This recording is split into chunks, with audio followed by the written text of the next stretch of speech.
It was all the dark night could do to keep his teeth from chattering. The chill mountain air was thick with a dense fog that soaked into his skin, making every movement of the wind like torture. The only sounds were the crunch and clatter of his horse's hooves and his own laboured breathing. He could feel that he was drawing near to his destination, yet he could see nothing but dull grey fog and the gnarled and vicious shadows of long-dead trees. He steeled his wits and warily urged his steed onward. He knew what was to come, and it unnerved him. The prospect of death had never bothered him. He had faced it many times before, but this was something different. After today, everything would change.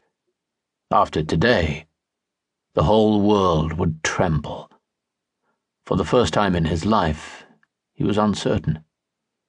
Decades of struggle and planning were culminating into this one moment, this one action. He should have been excited, but for some reason was unable to shake his sense of foreboding.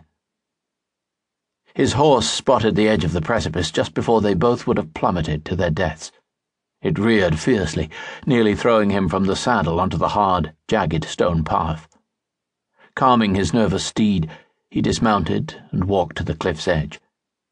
He strained his eyes, attempting to penetrate the fog, but could see nothing. Yet he knew what was out there.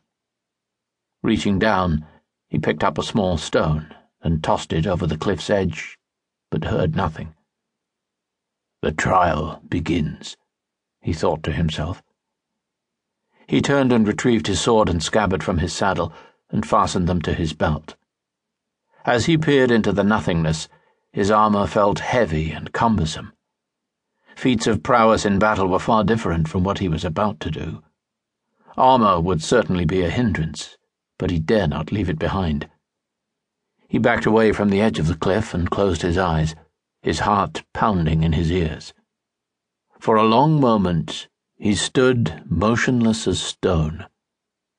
Suddenly, the sinews of his thick, powerful legs burst to life and propelled him forward at amazing speed.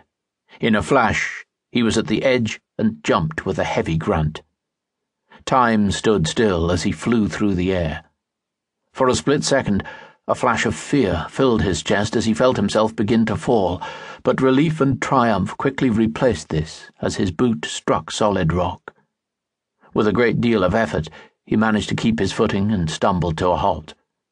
As he slowly stepped forward, the fog lessened, and he realized he had jumped atop the first in a series of immense natural rock pillars.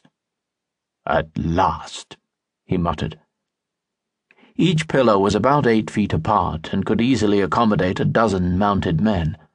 He could make out 12 pillars, but beyond that the fog thickened again. Experience told him not to get too excited. Nothing was ever as simple as it seemed. He could leap the distance easily enough, even with armor. However, considering the prize that awaited him, something told him there was more to it than that.